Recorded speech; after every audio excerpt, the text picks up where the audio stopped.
My name is Tim DeWaard. As was mentioned, I'm with Arctic Wolf, and I put together a presentation called 10 Ways to Lose Your Security Posture in 10 Days.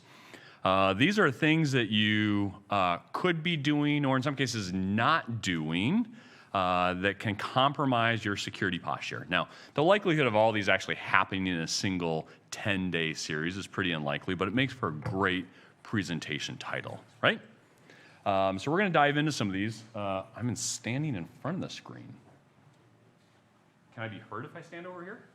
So I'm not in front of the screen? Make your slide bigger. Down here. On the bottom. Oh, perfect. Yeah. No, so I'm not standing in front of this screen. Can you guys see beyond me? Yeah? Okay, all right, we're good. We'll just continue on. All right. So, actually, I'm going to go back just for a second. So, while that's the title of my presentation, the real purpose, the real reason we're going to be talking about this is how to reduce business risk, because cyber risk essentially gets translated into business risk. Just like things like rising interest rates and how that affects your business and your organization, just like business continuity and disaster recovery plans potentially impact your business, cyber risk is just another form of business risk and needs to be viewed as such.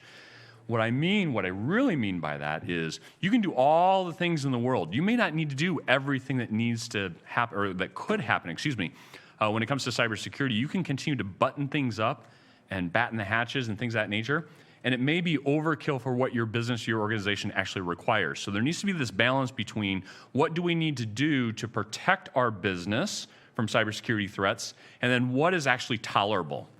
Right? Just like in your own personal life with insurance, right? You could continue to buy more and more homeowners insurance and car insurance, but at some point you determine I have an acceptable amount of coverage and an acceptable amount of risk, okay? So that's the balance you have to find, and for each organization, that answer is going to be a little bit different. So I like to remind people when we're talking about cybersecurity, we are talking about risk to the business, but we need to balance that out between what's acceptable and what is not an acceptable risk, okay? So that's really, really important as you make these buying decisions. So let's dive into what I think and what Arctic Wolf has observed to be some of the most common everyday things that customers are either doing or not doing that put themselves in an exposed place, okay? By the way, we as a company don't necessarily solve all 10 of these.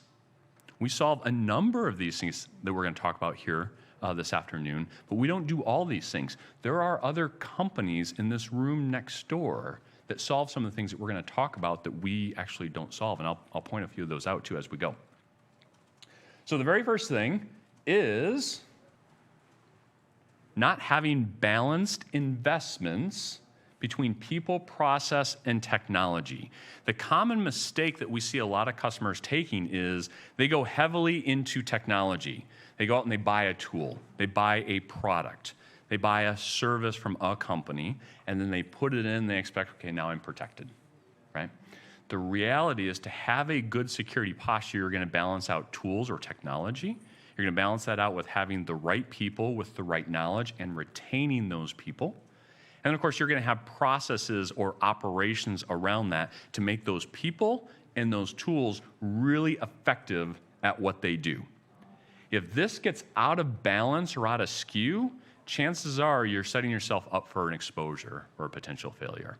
Now, I put a little Swiss Army knife on here that's a bit obnoxious on purpose.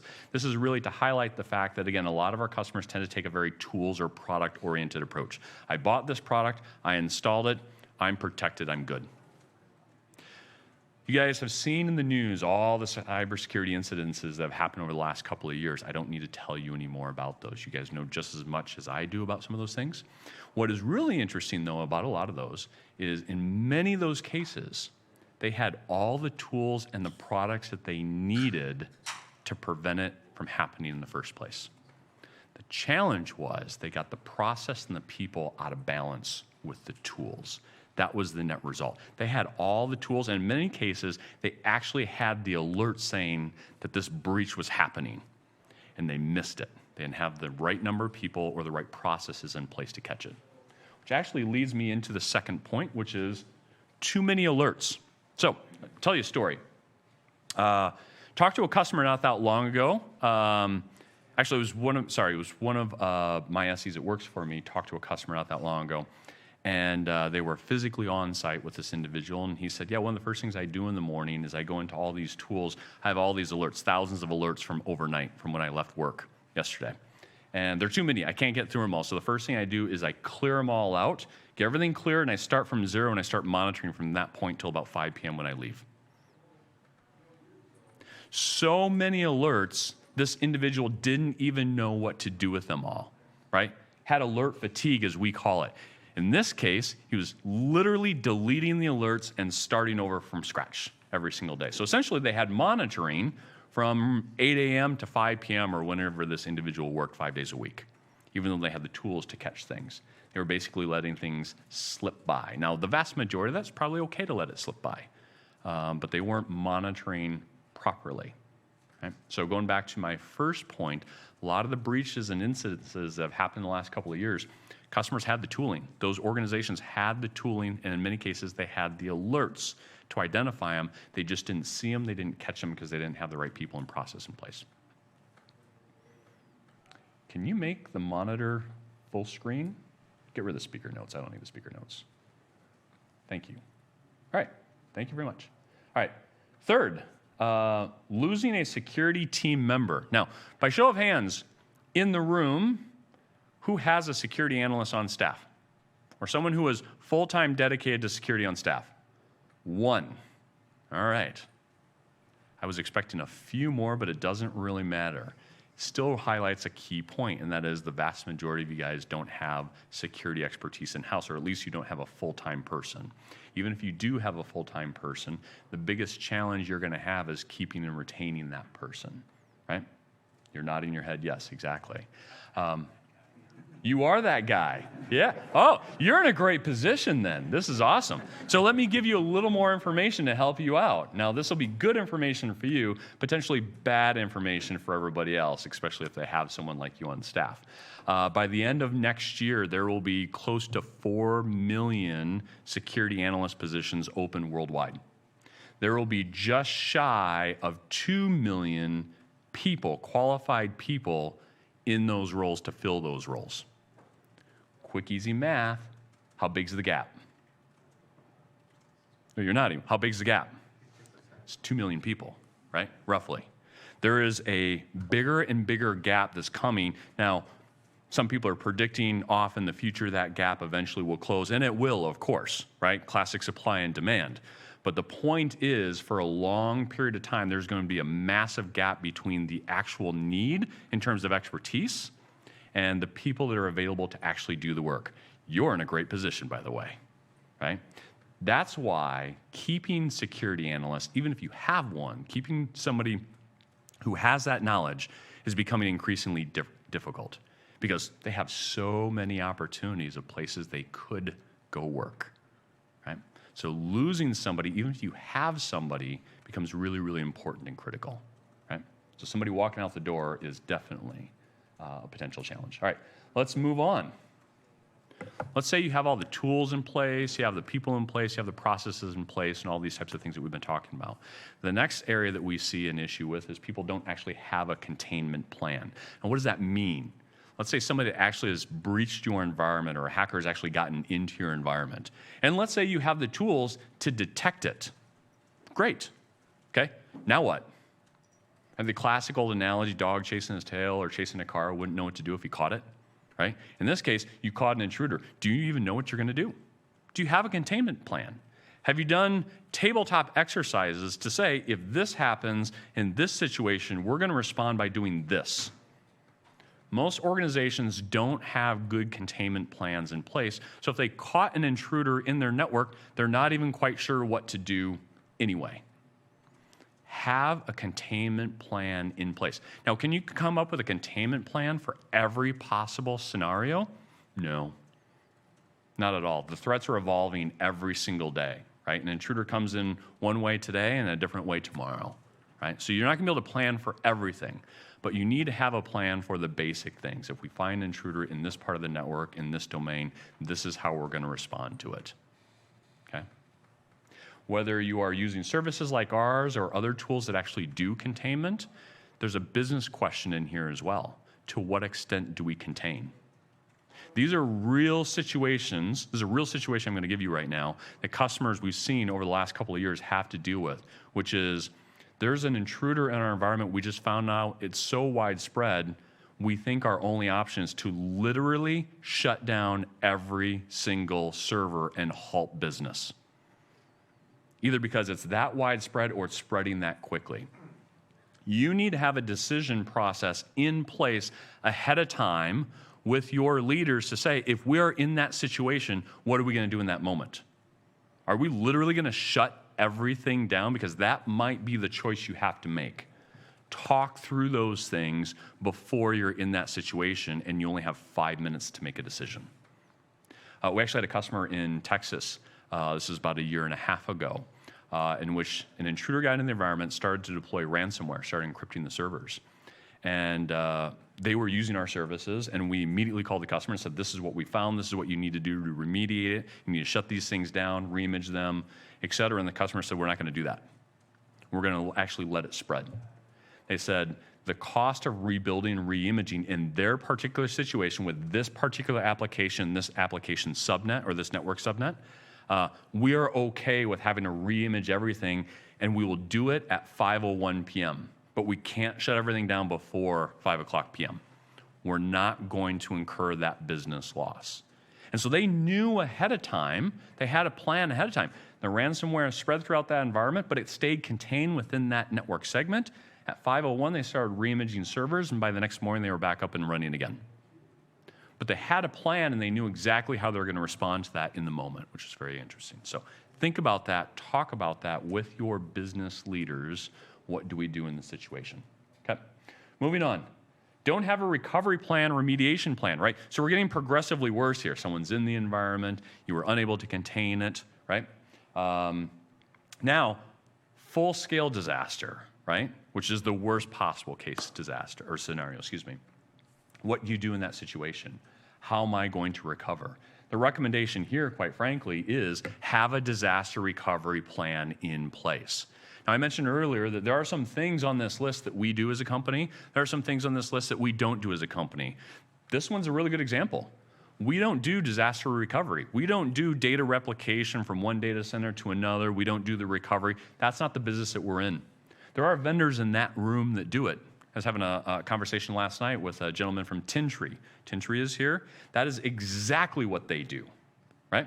So we don't do everything, Arctic Wolf. We don't do everything when it comes to these things. We do a lot of these things, but we rely on partners and ecosystem partners, and you guys should as well, right? So plan for this type of scenario. Have a very rapid recovery plan. The technology is required in place to be able to recover your business should something catastrophic happen. So that's a recommendation that we have, even though we don't actually solve for that. Okay? Next issue, don't have experts to call. There was one hand that went up in terms of having cybersecurity experts or security expertise in-house. The rest of you didn't raise your hand, right? Which means you don't have that expertise in-house, right? So the next best thing that you can do is have somebody to call. This is very, very much what we do as an organization. We'll talk about that here in a little bit. But this is a lot of what we do. And that is when you see something suspicious or you hear about something suspicious or you just have a general security question, where do you go to for help besides Google? You just pull out your phone and just Google that, right? And hope you get good advice. But what you really want is you want advice from an expert. I'll try to tell you a really quick story. 4 weeks ago, 5 weeks ago I think it was actually, it's a very personal story actually. So my wife wanted to remodel our bathroom. Our bathroom is on the second story. We have a contractor come in, and within the first 20 minutes, they're tearing out the old bathroom, cut through a water line.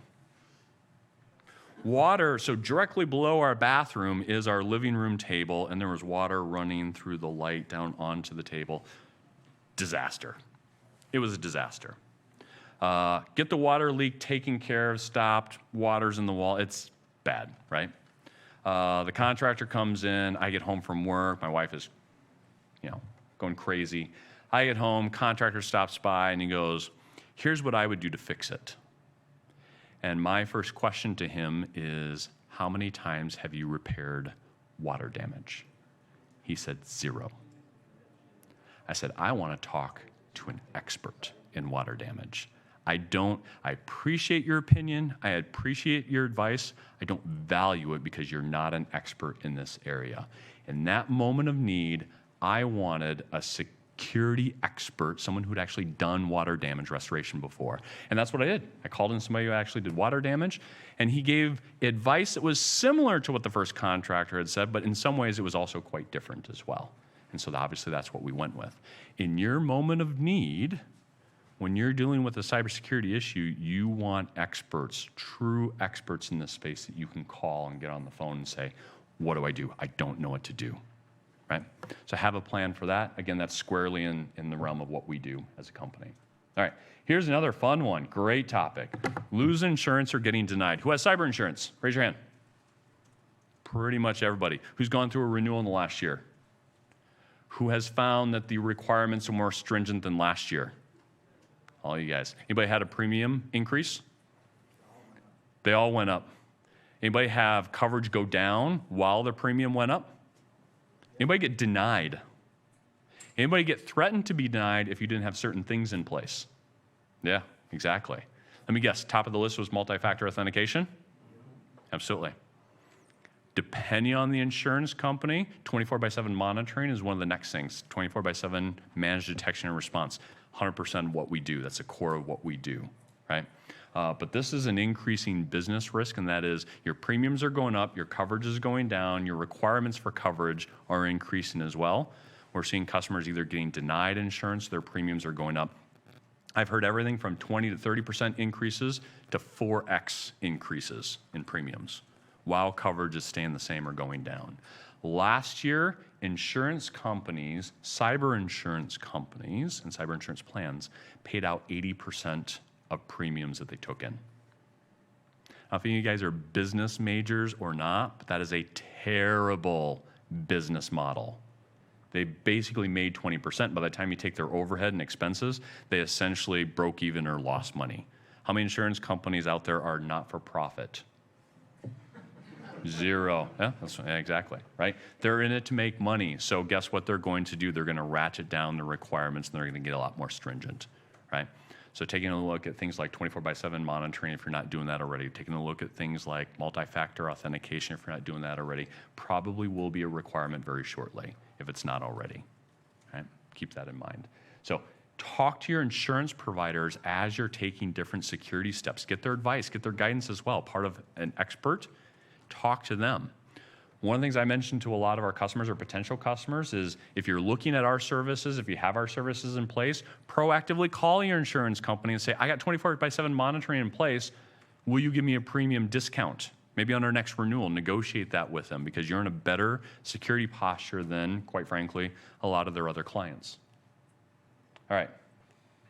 Myopic view of the environment, no broad visibility. This is, again, something that we do that we highly specialize in. Now, this picture right here, most of my pictures I've had are just kind of reinforce the point, a bit cartoonish. This one actually has a point that I want to make.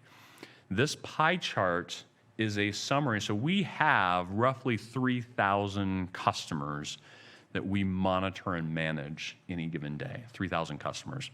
Out of that, we do thousands and thousands of investigations on their behalf into different logs and incidences and things of that nature. This is a breakdown of where we're doing the investigations, where we start and where we eventually end up. And I'm going to pick on a particular part of the industry just for a second, and that is endpoints. Everybody has endpoints, some kind of EDR or antivirus or endpoint management or things of that nature. A lot of people think, well, if I just have everything goes through the endpoint, right? Everything goes through the endpoint. So if I'm just watching the endpoint, I'm doing pretty good, right? In terms of our investigations, what we found, does anybody see endpoint on there?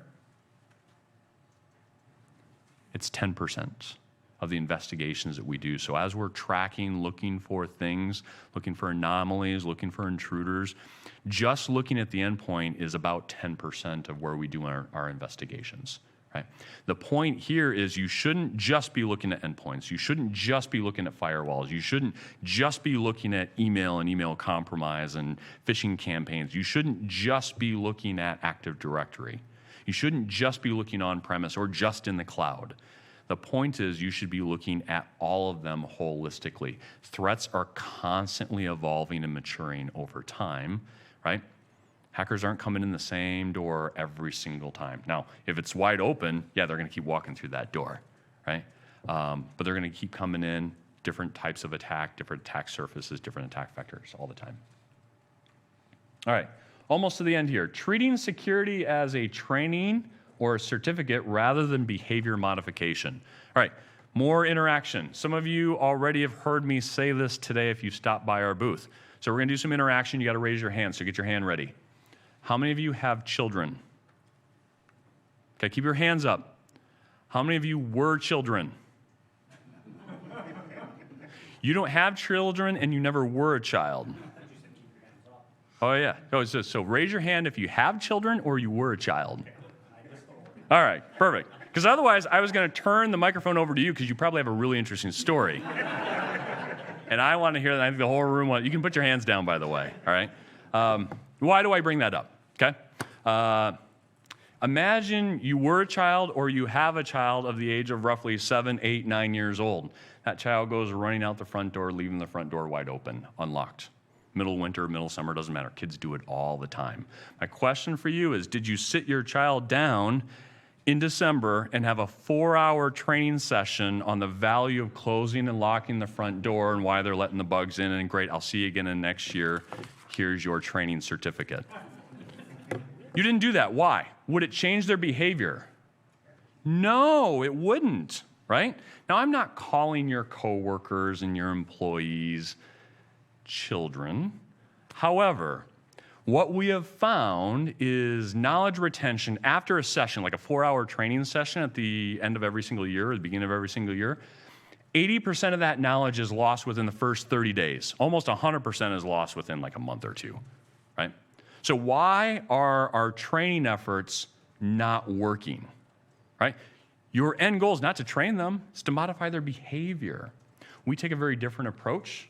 One of the things that we do is we do micro-learnings. About every 2 weeks, we do 2.5-minute reminder videos. We found that the behavior modification, not only the retention, but more importantly, the behavior modification skyrockets as a result.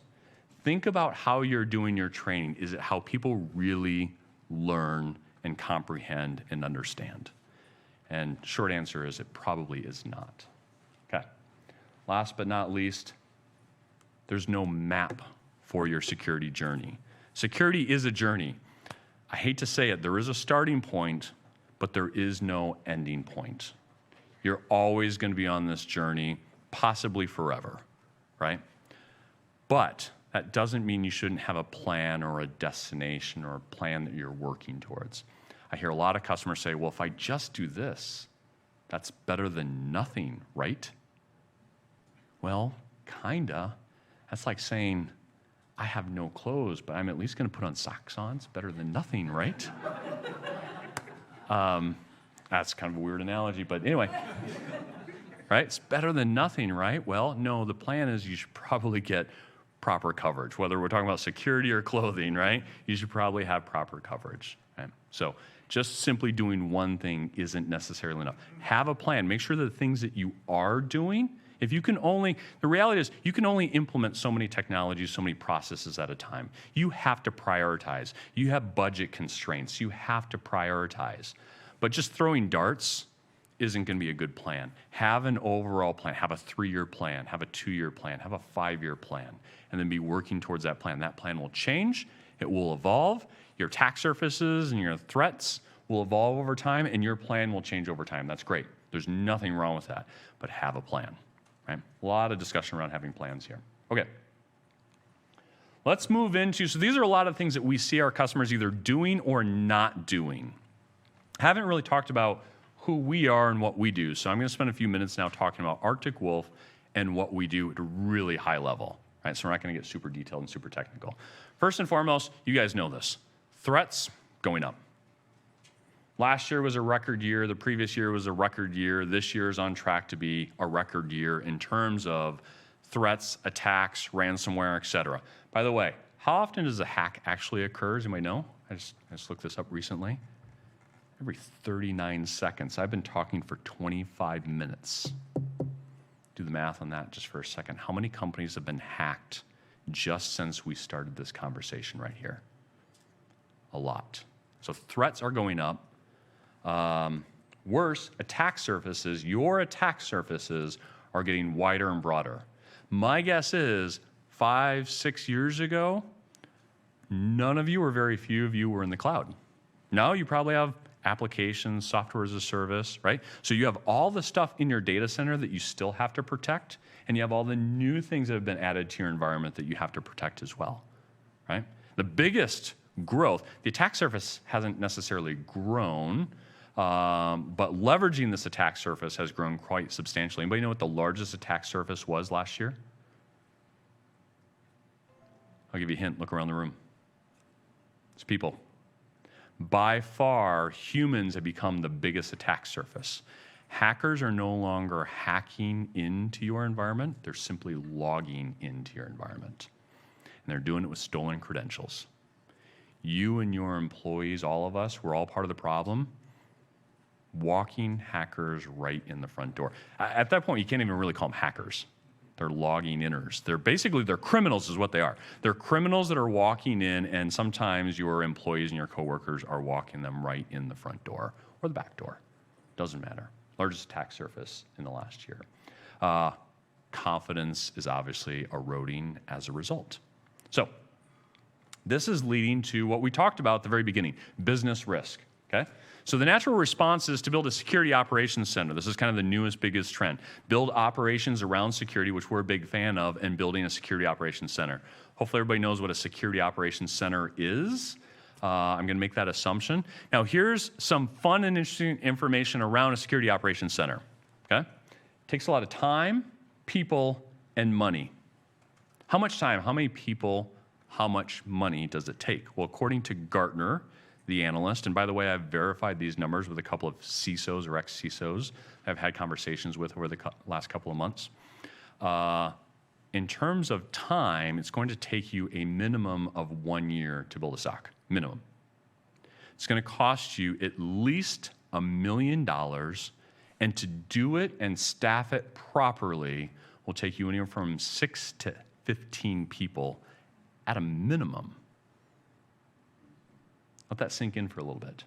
That to properly cover your environment in a security operations center, to have 24/7 monitoring, if you were to build it yourself, will take 1 year, 6 to 15 people, and at least $1 million. Okay?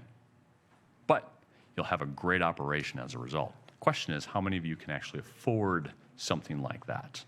It's expensive. It takes a lot of time. Part of what we do is we provide a security operations cloud. For the vast majority of you in this room, I'm guessing we could have you onboarded onto our security operations cloud in less than 30 days.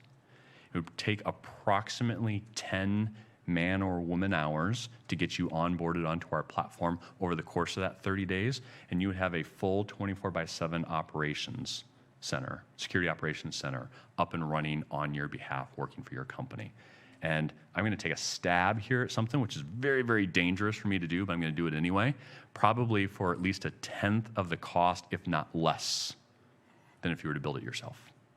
So we can have it done faster, cheaper, because we already have it built. It's just simply a matter of onboarding you onto our platform. Now, what makes us unique at what we do? I'm not going to go into all the things that we do. I'm going to go into the things that make us unique at what we do when it comes to Security Operations Center. First and foremost is what we call the concierge security team. So if you sign up with Arctic Wolf, one of the first things that we do is we assign, out of the hundreds and hundreds of security analysts that we have in our Security Operations Center, we will assign a minimum of 2 to your account. And what that means is you will get to know them by name. They will get to know you by name. They will get to understand your network, your applications, your deployment. This application user group needs to be really noisy. This one needs to be really quiet. This is our development environment that's sectioned off, right? So we tailor the service and the experience to you guys, because what we found is everybody's network, everybody's user base It's all unique. It's custom to your business. And so a one-size-fits-all cloud, we found, just doesn't work real well. Does it work? Yes. Does it work really well? Not so much. So our goal is to tailor the environment and the experience that you guys have to your environment. Okay? We're vendor neutral. What do I mean by that is you've already invested. You've already started your security journey. You probably have firewalls in place already. You might have multi-factor authentication in place. You may not. Let's say that you do. You picked one vendor, somebody else picked a different vendor. We don't dictate to you which vendor that you use. We simply say, send the logs to us. So primarily what we do is we collect the logs that you guys are producing in these other environments, send them to us, we parse them, we enrich them, and then we have people looking at these incidences and doing these investigations on your behalf. Talk about that a little bit more in a few more clicks, but essentially we're vendor neutral, meaning whatever tools that you have in place, great, we can use those, we can work with those. All right, now there are a couple of pieces to our business. There's managed detection and response. Some of you may know that term, some of you may not. There's what we call managed risk. There's managed cloud monitoring, and then there's managed awareness. But I like stories and illustrations. They're more fun and they're more interesting than a bunch of acronyms like this. So think of managed detection and response as, so everyone, relative to like home security, you guys have all heard the name ADT for home security, right? Right? They don't produce the doors. They don't produce the locks. What do? They monitor your house. They monitor the stuff that you have in place. That's essentially what our managed detection and response does. Looking for, oh, someone came in via the window, right? Let's call the cops and let's get the cops there so we can contain the person. This is where the analogy breaks down a little bit, but that's essentially what we're doing when it comes to managed detection and response is we are the ADT for your business, monitoring, looking for intrusions and detecting and finding those and helping you remediate those. Next is manage risk. That's the second pillar of what we provide. Think of this as the proactive piece. Now, this is where my illustration breaks down a little bit with ADT, but I'll give you another illustration, which is think of somebody walking around your house, your property that you own, right? Imagine somebody now walking around saying, you know what, I noticed in the back of your house, every night from 10 p.m. to 6 a.m., that window in the second story is left open. I also noticed that back in the backyard there, you got some really tall grass and there's an old wooden ladder in there. It is conceivable that somebody grabs that old wooden ladder, puts it up against your house, crawls in the window. Therefore, we recommend mow the grass, put the ladder in your garage, lock it up, close the window. In other words, this is the proactive piece of what we do. Right? So we're doing external vulnerability scans, we're doing threat hunting, we're doing things proactively in your environment, looking for vulnerabilities, and then bringing those to your attention saying, this is what we found, this is how we recommend that you fix it, and this is the priority in which we recommend that you take those things. Okay? Managed cloud monitoring doesn't need an analogy, pretty simple. We do this for all of your systems and applications on-site, on-premise, but also in the cloud, Azure, Salesforce.com, AWS, so on and so forth. Okay? And the last one is managed awareness. This is managed awareness training. Remember when we talked about who was a kid and who has children, right? That illustration right there. We do managed awareness training. What I mean by that is we actually create the content, we deploy the content, we do the monitoring all for you, and then we create the reports and send them to you guys. You guys don't have to become training experts.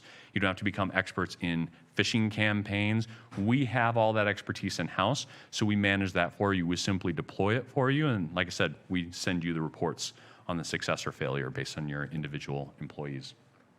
All right.